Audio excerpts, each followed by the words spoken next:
Hi everyone, it's it's Scott from the Order of the Dog blog again. If things go well, this will be my second video blog. If you're watching for the first time, the Order of the Dog is basically my blog where I talk about my history, my fight with anxiety and depression. I've also been able to talk to other people about their own mental illnesses and what they do and how they cope. So it's been really cool. We've had some really good responses. I don't know if you've seen the first video. If you haven't, it's on the YouTube channel, which should be just above this video here. Obviously, not really physically, but you know.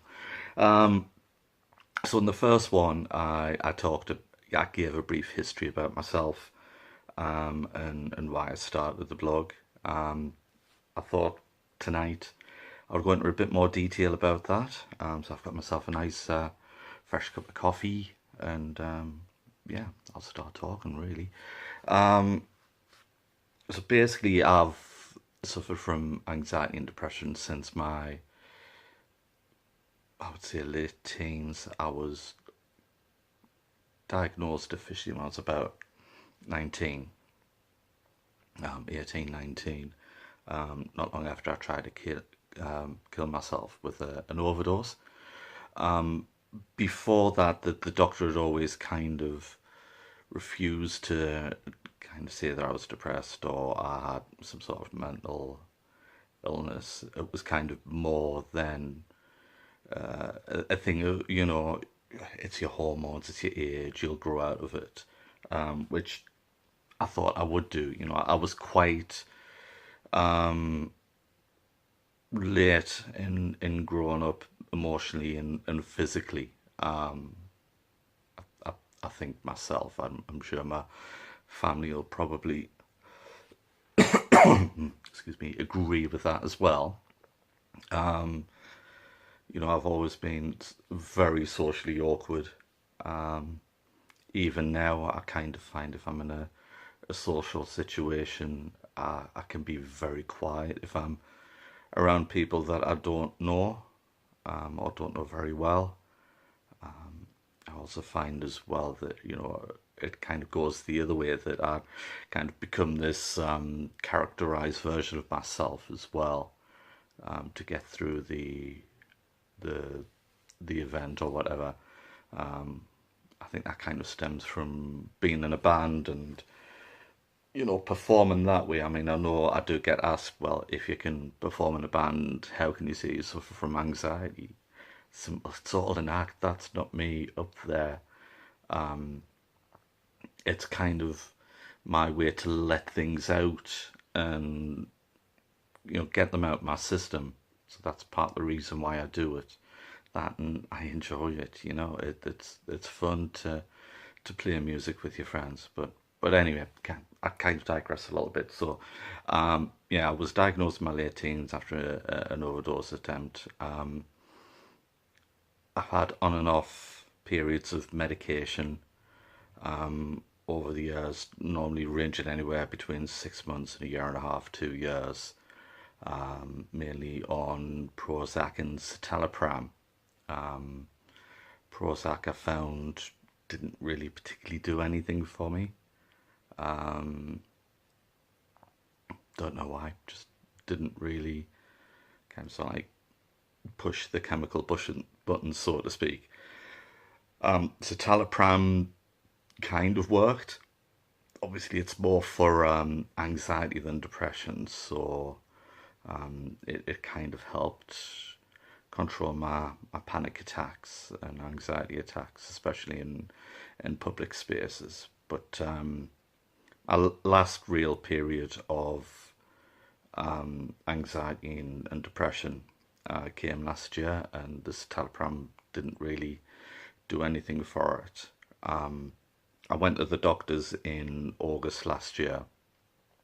I was suffering quite badly from panic attacks. I was waking up every morning already in an anxiety state, which if you've if you've never had it, it's kind of really hard to describe it. It's I would wake up with a really light feeling in my chest. Here, I would feel something there. I'd be very short of breath even on waking up, almost as if I'd been for a run or a lot of exercise. I'd be quite agitated and edgy, and it's that whole flight or fight kind of feel. I managed to keep a lot of it under control, which was good. But there would be some days where it would be too much. I would go into work and I would be kind of mood swingy. I would be quiet and then manic, then quiet and manic, and I don't think anyone really kind of knew how to take that. Even though I've always been open about my anxiety and depression,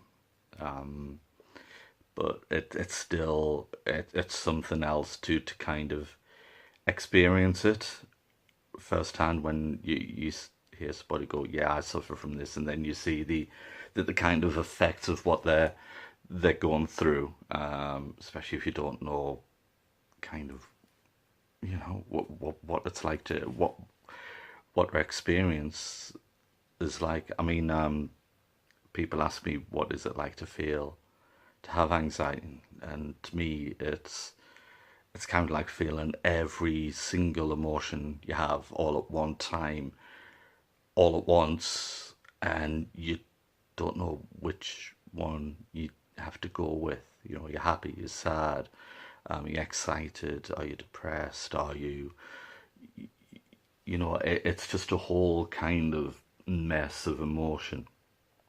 To me, that's what my anxiety is like, and it makes me feel really on edge, and not really paranoid or anything like that, but more a case of what the hell is going on, you know. So yeah, I was waking up with that every morning, which isn't healthy. It isn't good. Not just for yourself, but for the people around it. I mean, my partner, I think Christ knows what she's gone through over the past year or so with me being in that kind of state. It's a lot of pressure to put on a person, and I'm eternally grateful for her being with me and trying to understand everything that I've kind of gone through that. So anyway, so yeah, that was a lot of last year. August time, I ended up going to the doctors and said, look, I'm suffering from anxiety. I'm on edge. Can I go on a medication I've been on before? So the doctor had a quick look over my notes, agreed, and went, yeah, okay, right, well, you've had citalopram. You said it worked in the past. We'll go on that. Cool. After a couple of months, by the time it should have kicked in, it really hadn't. It was kind of taking the edge off things a little bit, but it wasn't really doing anything. I'd find myself in weird kind of states of I don't know, ambivalence about everything. I hated going out. I hated doing anything. Going to work wasn't fun, and I enjoy work, and I enjoy the job I do and the guys I work with. I didn't want to go out with my partner. I didn't want to go and see family. I didn't want to go see friends. I didn't want to really go to gigs. I didn't want to go to band practice. Everything became a chore to me. And it would be something I'd have to kind of psych myself up to do. And it really kind of drains on you. I just felt more and more tired all the time. I became irritable. Don't particularly think I was pleasant to be around either. For my friends, I would kind of be not argumentative as such, but I would, yeah, okay, I was kind of argumentative. I would kind of look for not for arguments, but I would be wound up. I would snap. By the time I got to October time, I knew things were getting worse rather than better. The doctor tried upping my medication. The citalopram to see if that worked because we started on quite a low dose. Again, nothing. So by the time it got to November, early mid November, I can't remember exactly when, but I ended up, taking sick leave from work. I went to the doctors, got signed off for a couple of weeks at first. Work got me in touch with occupational health, who put me in touch with our employee assistance program, and they arranged counselling for me, which is the first time I've ever particularly done that since college. After the overdose, college, arranged some for a few months for me. But to be honest, it was that long ago, and mentally, I don't think I was even present at those sessions, so I can't remember what it was like. Obviously, this time I was more present. I was still having really bad panic attacks. It was more my anxiety that was bothering me this time.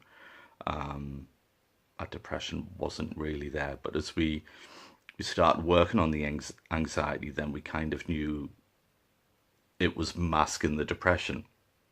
So as we stripped away the anxiety, the depression kind of rose back up, and reared its head, which had a knock-on effect. So yeah, I took a few months out, did some counselling sessions. The counsellor kind of talked to me about what anxiety actually is, and how it's a state of fear. It's a fear response of what might happen, which is really strange because I'm not the kind of guy who worries about things intentionally. I'm quite laid back. I tend not to let things get to me on that kind of level. So it was bizarre to be told that, but it was more the way my brain was disassembling information, the way I was kind of living and working, that was leading me into those kind of states, which was unusual. So I didn't really have any triggers. I couldn't really say, this had happened in the past that had caused that. There's been a lot of personal things go on in mine and my family's lives over the past few years that have obviously had a massive impact on me. Things like my dad was diagnosed with early onset Alzheimer's, which I'll go into some other time. Sarah's dad passed away from cancer. All these everyday things that you think that you kind of deal with, but just sit there and don't particularly do anything. So when we start looking at that, I mean, obviously those things did have an effect on me at that time, but it was more my brain's way of trying to process it all. It wasn't a case of, being in denial about it. It was just having problems understanding and coping with it. So the doctor tried me with some EFT tapping exercises, which are pretty unusual. What they do is you kind of tap yourself at certain times, at certain speeds, and in different parts of your body, along to like an audio track. If you go on YouTube after you've watched this and do a search for EFT, so that's Echo Foxtrot Tango anxiety. There's lots of various different videos you can watch, and I've found that they helped on reading up after on them. There's a lot of debate in the sort of like scientific community about whether they actually work or not, or whether it's more of a placebo effect because there's no real kind of proof to how they work or what they actually do, because physically it's not kind of pressure points or anything like that that you're tapping. You can, some say tap anywhere, some have very specific locations for you to tap on. I think it's more the kind of taking the situation and bringing yourself out of it, kind of trying to lose things a little bit, reprogramming yourself, just looking at what you're doing, and you know, taking it from there, taking you out of that anxiety state, and you know, making you feel more comfortable, make you realize that you can affect your immediate surroundings, what is physically around you, you know, like this sofa, this cushion, this cup of coffee, this hat. You know, you can affect these, but you can't particularly affect what's going to happen 2 3 days from now, because you don't know what's going to happen. So it's kind of taking that situation and working with it. So I found that helped. Also, we changed my medication from citalopram to venlafaxine. My GP is really good. I try and see the same guy all the time, my local surgery, Dr. Holmes. His wife is a psychiatrist, so she had given him a list of various medications, what worked with what kind of symptom, what was in the same kind of chemical group. So that's why he prescribed venlafaxine rather than citalopram, because he went, right, it's kind of in this family, but it's not working with that. We'll try this chemical group. And I found that it did work. I'm not on a strong dose, but I'm on a dosage enough where it allows me to sort of like redress the chemical imbalance in myself and carry on functioning. Obviously, the first few weeks of taking medication, it sends you a little bit strange, for one way to describe it. But yeah, it has worked. In fact, I've got a meds review coming up this week with Dr. Holmes, so we'll talk about whether I carry on with the venlafaxine, which I probably will do, because I do think if it is of a benefit of me for me. I don't know whether we'll keep it the same dosage or maybe just reduce it a bit. I don't know. I'm not the doctor, so I'll let him decide that. But yeah, so going back to December, I started on the venlafaxine and the counselling. I was hoping to go back to work before Christmas, but with the switch in meds, obviously it took a while for me to settle back in and kind of regain the kind of balance and bring my mood back up a bit, because like I say, once we'd worked on the anxiety, then the depression kind of kicked in, the whole guilt of how have you let yourself get to this state, why, you know, there's nothing wrong with you, pull your socks up, get on with it, you know, you just feel really bad. So I kind of had to address that as well as part of the anxiety illness. And I think that's something that a lot of people kind of forget. You know, they kind of just go, oh, I don't feel anxious anymore. Yeah, I feel a bit bad about what's gone through, but you know, I can deal with that. Whereas if you don't, it just kind of builds up and builds up and builds up. So we use the time to, you know, let the chemicals readdress themselves, get myself back on an even keel. So much that when I went back to work in January, I was in a hugely mentally positive state. I think it's probably an understatement. I felt good.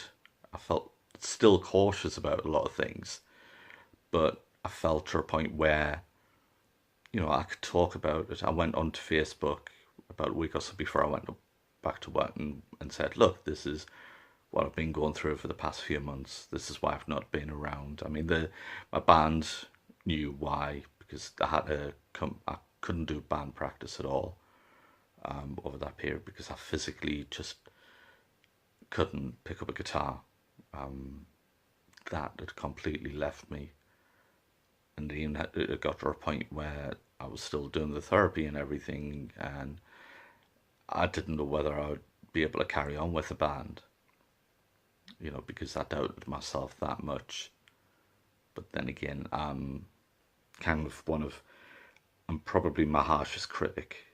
And I know everyone says that, but I really did doubt my ability to play to a level that would be competent enough for me to do gigs or write songs. In fact, I'm still having problems writing lyrics at the moment. I don't know why. I just feel like I just can't write in that area, or I have real kind of difficulty in doing that. Whereas before, things would flow quite naturally. But I know that's not permanent. That will change at some point, hopefully.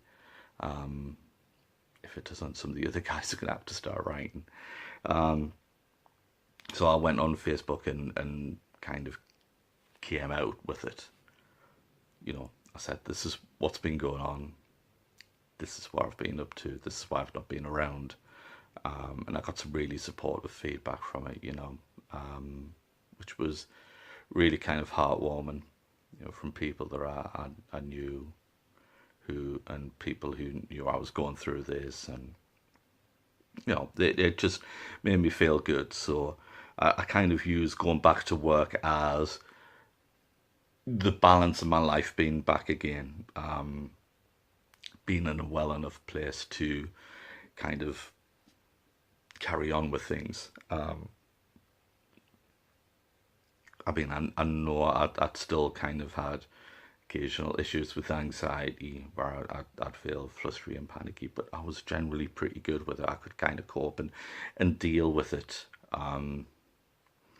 So I went back to work for a week, and then I had a week off booked as holiday anyway for my birthday. And some of the people I'd kind of spoke to had said, well, you've been very open about this, and that's really cool, and you're helping me get an understanding. Why don't you write a blog? And I was like, well, who the hell's going to, you know, sit and listen to some bloke in his mid 40s talk about, hey, I have anxiety attacks. Here, I feel depressed. Hey, listen to me whinge. But I thought, what the hell? I'll give it a shot. I've always enjoyed writing anyway. So this was kind of a new challenge for me. So one day on my week's holiday, I sat down and I wrote my first blog piece. Signed up on Blogger at the time and put it out, and put a link up on my Facebook page, saying, hey, this is it. This is a brief introduction. And it was basically just me venting about what I'd gone through, giving a brief history of myself, just so then people kind of knew and had an understanding, because it wasn't that I wanted people coming to work and go, right, okay, so this has happened in your past. How's that affected you? I wanted people to go, all right, this has happened. I can kind of see why it's led you to where you are now. I just wanted to put it all out there, and then, I don't know, let people take what they wanted from it, and then run with it. So I wasn't particularly expecting much, but within a few minutes of me putting it up, obviously I started getting likes and comments, and then people started sharing it, and all that felt really, really good to me. It wasn't a case of me wanting attention. It was a case of people me going to people and going, people are listening. People are actually wanting to hear what I'm saying, why I'm saying it, and that felt really good. Especially when for the past few months before that, I'd been in some really bad states of doubt of myself. Why did anybody want to listen to me? Why did anybody want to look at me? Why did anyone kind of even want to be my friend or be in a relationship with me to any kind of extent? So anyway, I was sitting having lunch, and I got a message through on Facebook from somebody I didn't know, and it wasn't the last one I would get because of that, but it was the first one. And basically, this person had wrote that a friend of theirs had shared the blog, I think, or they'd commented on, and then they had seen that person, interact with the status, so they read the blog, and they wanted to message me to say thank you for sharing it with them. The reason that they were thanking me was because, this person's daughter had tried to kill themselves, and I mean the daughter's fine now. They found her in time, but she said that they said that it kind of it made them realize what was kind of going through possibly their families' minds while they wanted to kill themselves. And she just wanted to thank me for putting the words there and making her think and making her realize what people go through with this. And that really stuck with me. I got quite upset about it at the time, in a good way, but I was still like, that's so cool that I've been able to help this person I don't know, and not even kind of help, just give them a voice, give them something to relate to interact with. So after a while, I was able to message her back once I kind of composed myself, thanking her for the words, and we had a brief chat online, and then that was it. But it stuck with me, and it still does. The fact that people can take something that you've put out there that isn't quite negative, so to speak, but it deals with negative issues, and they can get something positive from that. And that's part of the reason why I ended up deciding not only to carry on doing the blog, because I realized that people wanted to read it and wanted to hear what I said, but I wanted to help people even more, which is why I ended up creating a kind of close support group on Facebook. And you've got to kind of search for it, you've got to look for it, or you've got to be invited in, and nobody else other than the people inside can see what actually goes on and who comments, and and it's really good. There's not that many. It's not a huge group, but it's not a small group either. But it's enabled people to have conversations with other sufferers. It's enabled people who want to help each other, or get a better understanding of what mental illness is, because it affects everybody and in so many different ways. And there's so many different aspects of it as well. Not everyone's the same, so it kind of acts as a forum and almost like a knowledge base for that.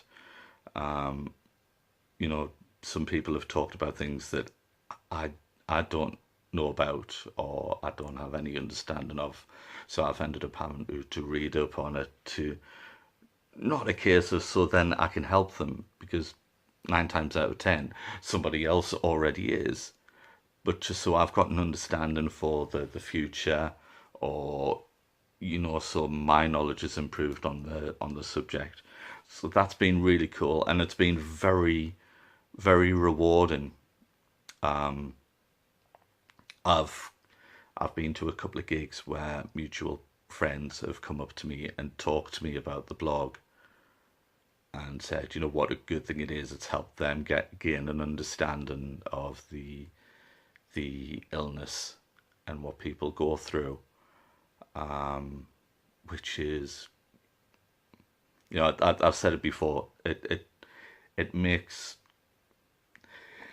it kind of validates what I've gone through in the last year or so, and that kind of journey, and it validates it. I went through it for a reason. I'm not one of these guys who believes in fate or kismet or whatever, or everything has to have a reason. But I think for this, I don't know, maybe it does happen like that. I don't know. I don't have all the answers. But I do know how rewarding it's been for me. It's been incredibly rewarding. And the fact that, people can come up to me and talk to me about it. I've had people message me to say thank you. I've had people catch me at work for a few minutes chat because of it. And, I still find it kind of hard to, I don't know, accept any accolade for it, because at the end of the day, I've just put together a Facebook group. Anybody can do that, you know. It's the people who are in the group, the other members, who make it what it is. They're the ones who answer people just like I do. It's become a really strong, warm community. There's always support there. No matter what, if you're having a good day, people post and people like and say, that's brilliant, well done, great. You have a bad day, people post, people comment, say, hey, don't worry, tomorrow's could be different. We don't know, but we're here for you, and that's a beautiful thing to have and to be a part of.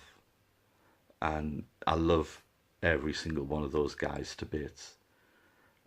I don't think they kind of realize how much it's made me feel, and kind of be part of their lives. So I think I'm going to stop this blog there. Thank you for watching. I know this one's been quite a long blog. I really do appreciate your time. It's Saturday evening when I'm recording this, so I might even afford myself a very, very rare drink. Why not? I don't drink very often, so why not? It's the weekend. It's quite nice outside. I'm in the house by myself this evening. So yeah, thank you again for watching. If you can think of more things for me to talk about, or you have any questions, drop me an email or a message. I'll put links on the comment, the blurb thing on here. I'll be sharing it within my Facebook profile. If somebody shares it into your timeline, or you see it and you want to be a part of it, drop me a line. You'll do a search for The Order of the Dog on Facebook and on WordPress, to find my written blogs and the support group. If you are having a bit of a rough time, or you want a question you're questioning things, there are people out there who want to help. There are people out there who can help. Some people are strangers, some people are members of your own family. But there's good guys out there, and a lot of them won't know that you're suffering until you actually say something. So reach out to someone, talk to them, whether it be family, friend, stranger. If you're in a dark place and you feel like you need immediate help, get in touch with mental health services or your local A&E or the Samaritans.